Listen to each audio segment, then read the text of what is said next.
Davos పర్యటన విజయవంతంగా ముగించుకొని మంత్రి లోకేష్ విజయవాడకు వచ్చారు. గన్నవరం ఎయిర్పోర్ట్ కు చేరుకున్న లోకేష్ కు టీడీపీ నేతలు కార్యకర్తలు ఘన స్వాగతం పలికారు. యువతకు ఉద్యోగాల కల్పన, పెట్టుబడుల ఆకర్షణే లక్ష్యంగా 5 రోజుల పాటు వేదికగా బ్రాండ్ ఏపీని ప్రమోట్ చేసిన లోకేష్ కు నేతలు కార్యకర్తలు అభినందనలు తెలియజేశారు.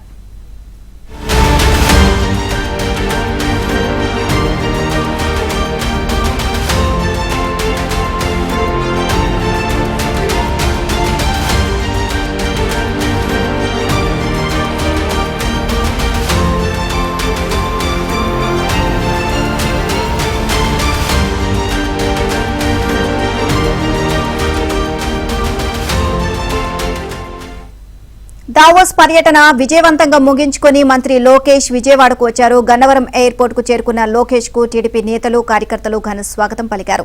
యువతకు ఉద్యోగాల కల్పన, పెట్టుబడుల ఆకర్షణే లక్ష్యంగా 5 రోజుల పాటు వేదికగా బ్రాండ్ ఏపీని ప్రమోట్ చేసిన లోకేష్ కు నేతలు కార్యకర్తలు అభినందనలు తెలియజేశారు.